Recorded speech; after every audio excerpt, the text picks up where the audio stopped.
Maka di sini ada gambaran pada kita yang pertama, kalau antum sedang dibimbing oleh Allah menuju kedudukan yang tinggi, maka sadarlah teman-teman, saat yang bersamaan antum tidak akan sunyi dari rintangan-rintangan sekitaran. Catat itu baik-baik. Anda kedudukan biasa, naik luar biasa, maka hambatannya itu akan semakin meningkat, tidak sama dengan sebelumnya. Anda orang kecil, diuji dengan ujian kecil. Anda orang menengah, diuji dengan ujian menengah. Anda kedudukan yang tinggi, maka akan diuji dengan kedudukan yang lebih tinggi lagi. Maaf, Allah tidak akan menguji dedaunan dengan angin yang menerpa akar. Pasti berbeda. Karena angin ketika kedudukan semakin tinggi, maka angin semakin kencang akan menerjangnya. Yuk kita turunkan, jenis ujiannya bisa 3. Bismillah. Tenang aja mas, ya. Antum lihat aja, tulis ya, biar saya ngapus, insyaallah. Perhatikan baik-baik, sini. Kedudukan bersanding dengan ujian. Kalau rumus fisikanya, F berbanding lurus dengan P. Gaya berbanding lurus dengan tekanan. Jadi kalau antum misalnya, rumus asalnya F1 sama dengan F2, gaya gerak sama dengan gaya dorong. Kalau dikembangkan ke sini, tenaga kecil begini, maka yang bunyi kecil. Kalau besar, semakin besar lagi. Nah, memahami rumus ini, F sama dengan P. F berbanding lurus dengan tekanan. Ada gaya tekanan juga yang cukup kuat. Ketika antum pukul kencang, suara kencang. Tapi ini lebih sakit kan? Tekanannya lebih kuat. Itu agak berbeda. Itu dalam persepsi positif. Dalam persepsi negatif juga bisa. Gaya berbanding lurus dengan tekanan. Semakin orang banyak gaya, semakin tertekan hidupnya. Ya? Tanya. Sekarang lihat sini. Rumus ini kalau kita turunkan lewat ayat, am hasibtum an tadkhulul jannata. Apakah Anda akan duga begitu mudah masuk surga? Walamma yatikum matalul ladzina khalau min qablikum. Sementara Allah belum menguji Anda seperti orang dulu yang dijamin surga mendapati ujian. Apa jenis ujiannya? Ini manhaj hidup kita dan kita berhenti di sini. Maaf, saya mungkin hanya 5 ayat dulu untuk hari ini ya. Massatuhumul ba'sa. Ujian pertama disebut dengan ba'sun. Jamaknya ba'sa. Ba'sa. Ini masih ringan. Misal, jarang ke masjid, sekarang mulai ke masjid. Begitu antum ke masjid, Allah kasih ujian.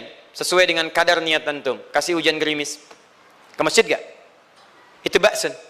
Begitu antum ke masjid, orang Arab katakan, nazil matar. Turun hujan. La ba's, la ba'sa, la ba'sa. Gak ada masalah. La ba'sa, tidak ada masalah. Serap ke dalam bahasa Indonesia, lewat. Labas. Labas, lewat. Ringan. Berarti, kalau antum diuji dengan yang ringan, maka antum kadarnya masih ringan, akan dinaikkan kepada yang menengah. Akan yang menengah. Hati-hati betul. Kalau antum belum lulus yang di sini, maka antum akan terus sampai di sini, sampai lulus di sini. Sampai lulus. Antum mau berangkat ke masjid, gerimis bisa. Tiba-tiba nggak jadi di rumah.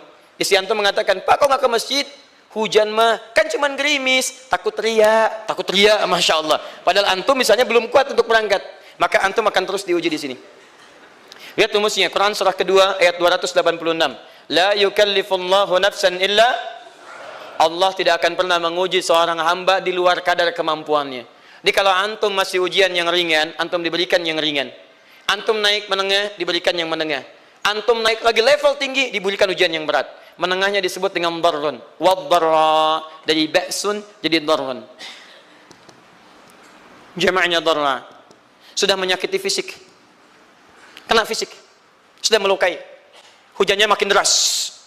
Ya, kalau dalam kehidupan yang ini mungkin celaan biasa. Duh, sudah berubah ya, Masya Allah.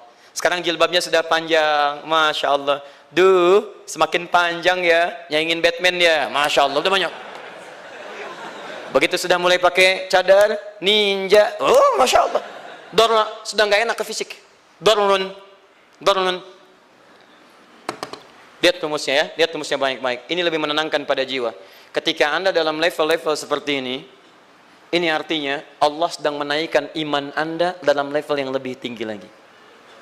Jadi ketika ada celaan menghunjam dalam lisan seseorang, sudah mulai menyakiti, itu sebetulnya pengakuan dari Allah lewat lisan orang itu, bahwa Anda sedang diangkat keimanan pada tingkat yang lebih tinggi. Ada yang mengatakan, kamu kenapa sih pakai jilbab begitu? Yang biasa aja kali. Mah, yang iman biasa sudah banyak. Saya ingin menampilkan keimanan yang luar biasa. Supaya dengan iman itu saya lebih mendoakan mama. Saya menampakkan amalan-amalan. Mudah-mudahan pahalanya bisa buat mama. Masuk dengan bahasa yang baik.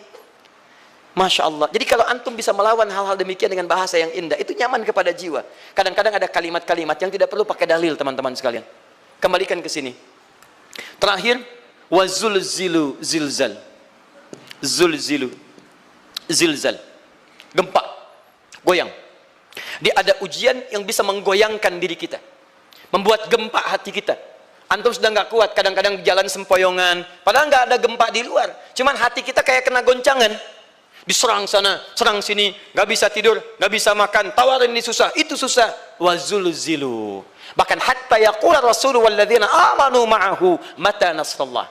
Sampai-sampai Rasul SAW, bahkan orang-orang beriman, bahkan yang setelahnya bisa mengatakan, kapan ini berakhir? Akan tiba masa Anda mengalami satu situasi sampai Anda mengatakan, kapan berakhirnya yang seperti ini? Serang, serang, serang. Perhatikan, jika Anda berada pada level ini, saya ucapkan selamat kepada Anda. Karena Anda akan diangkat pada kedudukan yang tertinggi di antara sekian ujian yang ada. Zilzal. Artinya Allah akan naikkan Anda pada derajat yang tinggi. Karena hukum ujian tadi, la yukallifullahu nafsan illa wus'aha. Allah nggak akan menguji seorang hamba di luar batas kemampuannya. Jadi kalau Anda sudah dipandang oleh Allah siap menerima yang ini, maka Anda akan diberikan zilzal. Kalau Anda nggak mampu, Anda hanya akan diberikan darra atau ba'sun. Dimohon maaf, kalau di antara jamaah yang hadir saat ini, Anda merasa sedang punya masalah yang berat, membuat hati Anda goyah, saya ucapkan pada Anda, dari sekian hamba Allah yang ada di muka bumi, cuman Anda yang diberikan itu. Artinya Allah akan mengangkat derajat Anda. Ayo bahagia. Dan yakinlah, bukan orang lain yang dititipkan, Anda yang diberikan. Allah percaya pada Anda, kenapa Anda tidak yakin? Bukan orang lain. Jadi mustahil Allah memberikan ujian berat kalau Anda nggak sanggup. Karena cuma Anda yang sanggup, Anda yang dikasih. Makanya jangan mengeluh. Jangan katakan, ya Allah, kenapa saya, ya Allah? Why me? Kata Allah, why not? Kamu yang bisa. Yang lain tidak. Dan tanpa harus Anda menuliskan status. Memang cuma saya yang sanggup. Oh, Masya Allah. Gak usah. Sadari. Kalau bukan sayang, Allah itu punya sifat adil. Nggak mungkin menukar sesuatu di luar kadarnya. Antum tahu cicak? Halo? Jangan katakan wallahu alam, cicak. Cicak, baik. Bagaimana aktivitasnya? Merayap. Di mana? Dinding. Apa makanannya? Nyamuk. Nyamuk bagaimana aktivitasnya? Terbang. Pertanyaan saya, di mana keadilan Allah menjadikan makhluk yang merayap makanannya terbang? Kalau nyamuk masuk kategori pertama tadi, pintar dan tahu dirinya pintar, jadi mainan cicak. Cicak, ayo tangkap. Cicaknya cuma merayap, dianya terbang. Beruntungnya nggak ada nyamuk yang jenius. Tapi yang paling hebat, perhatikan bagaimana lisan orang tua kita menanamkan kalimat-kalimat untuk menanamkan tauhidullah subhanahu wa ta'ala. Cicak-cicak diam-diam merayap. Perhatikan, yang Allah tuntut pada cicak, merayap kamu. Walaupun cuma diam-diam. Lihat baik-baik, diam-diam merayap. Datang seekor, Masya Allah, ketika dia merayap, nyamuk datang. Lihat, bukan cicak mendatangi nyamuk, tapi nyamuk mendatangi cicak. Kalau cicak tidak merayap, mustahil nyamuknya datang. Allah hanya tunjukkan, kamu merayap ya, nyamuk datang. Sekalipun dia merayap, cuman diam-diam, nyamuknya datang. Jadi hukum Allah itu kalau dipatuhi, nikmat kehidupan. Cicak gak merayap, nyamuk gak datang. Cicak merayap, nyamuk datang. Datang seekor nyamuk. Setelah itu, silakan.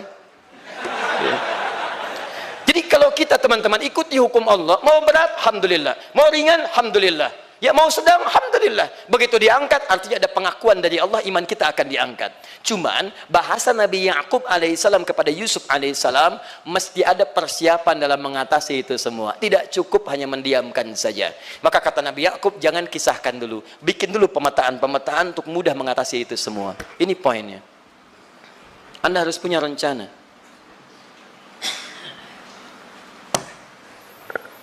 Maka Nabi Ya'qub menyiapkan, bekali dulu ini, siapkan itu. Kalau ambil ke aspek teori untuk kita sekarang, tafsir dari ini untuk menyelesaikan solusi di Quran surah kedua ayat 214 tadi, maka jawabannya ada di Quran surah ketiga ayat 142, paling kiri sebelah atas. Ini kanan sebelah bawah, ini kiri sebelah atas.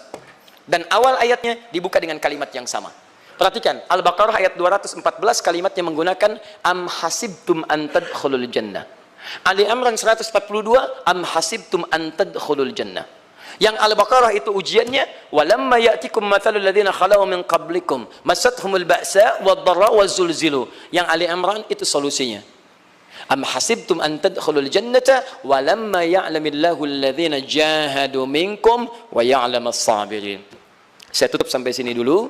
Teman-teman perhatikan, walamma, sedangkan Allah ya'lamillahu alladhina jahadu minkum, belum melihat kesungguhan Anda untuk mengatasi berbagai persoalan kehidupan itu.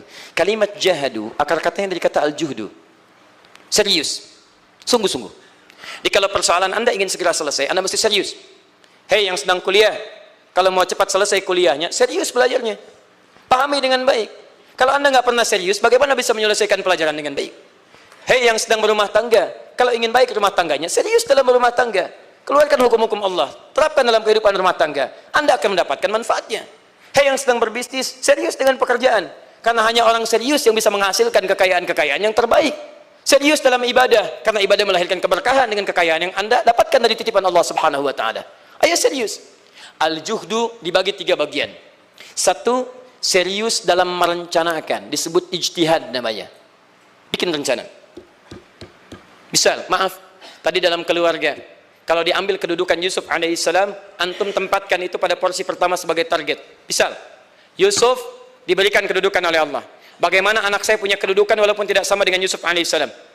Cari, rencanakan, buat pemetaan. Di masa depan anak saya mesti punya kedudukan. Apa? Kalau dalam kedokteran, kedudukan dokter yang terbaik. Kalau dalam bisnis, pengusaha yang terbaik. Misal, kalau dalam pemerintahan, jangan tanggung-tanggung, jadi presiden, jadi itu. Anda turunkan kemudian pendidikannya dari situ. Ijtihad direncanakan. Masuknya lewat sini, lewat sini, lewat sini, lewat sini. Seperti kemudian, maaf, Hannah dengan Imran, rahimahumullah, merencanakan hasil yang terbaik untuk Maryam, bahkan sejak dalam kandungan. Quran surah ketiga Ali Imran dari ayat 35 sampai 37, paling kiri pertengahan sampai bawah. Idz qalat imra'atu Imran rabbi inni nazartu, bahkan nazar. Nazartu ma fi batni muharrara, saya bernazar anak saya yang lahir ini akan punya kedudukan dekat dengan Allah Subhanahu wa taala. Di sejak bayi direncanakan. Mau jadi apa? Setelah itu apa? Jihad. Jihad itu kesungguhan dalam mempraktekkan, mengaktualisasikan konsep yang sudah dibuat. Jangan sampai cuman berdoa, tapi doanya tidak disandingkan dengan ikhtiar, nggak nyambung. Makanya ketika lahir ada jihad, jihad dengan doa. Falamma wada'at saqalat rabbi inni wada'tuha untha, ayat 36-nya. Wallahu a'lamu bima wada'at wa laysa dzakaru kal untha. Lihat, wa inni sammaituha Maryam wa inni u'idzuha bika wa dzurriyyataha minasyaitonir rajim. Doa. Setelah berdoa apa? Teruskan. Bagian akhirnya ayat 37-nya. Maaf teman-teman, tidak cukup dengan doa. Karena Maryam masih dekat dengan Allah, punya kedudukan, dia mesti dirawat oleh orang yang paling saleh. Cari Nabi Zakaria, orang saleh. Mesti merawat. Tempatnya masih netral dari keburukan, bikin mihrab. Jadi tempat dibuatkan, orang saleh merawat, doa dipanjatkan. Doa berbanding lurus dengan ikhtiar. Apa yang terjadi? Ayat 37-nya. Fataqabbalaha rabbuha biqabulin hasanin wa ambataha nabatan hasana. Maka Allah Subhanahu wa taala menerima usaha orang tua ini. Doanya diterima, ikhtiarnya diterima. Jadi kalau antum mengambil ayat tadi, diterapkan dalam kehidupan, rencanakan teman-teman sekalian. Anak mau sekolah di mana? Mau jadi apa? Turunkan ke bawahnya. Oh, dia mau jadi dokter, dokter yang hafal Quran, turunkan. Pendidikannya di sini, di sini, di sini, di sini sampai paling kecilnya. Siapa gurunya yang dekat dengan Allah? Sekolahnya yang menjauhkan dari hal-hal keburukan, sampai satpamnya soleh, securitynya soleh, koperasinya orang-orang soleh, gurunya orang-orang soleh. Hadirkan. Kalau ikhtiarnya sudah nyambung dengan doa, maka fataqabbalallah, qabbalallah. Taqabbalaha rabbuha. Diterima Maryam, antum diterima. Di kadang-kadang yang nggak nyambung nih begini, doanya nggak nyambung dengan ikhtiar, itu masalahnya. Ya Allah mohon ya Rabb, jadikan anak saya rajin sholat, hafal Al-Quran, tapi ditempatkan di sekolah yang tidak pernah mengajarkan sholat, nggak nyambung. Ditempatkan di tempat yang tidak pernah mengajarkan Quran, tidak nyambung. Nggak ada kesamaan di situ.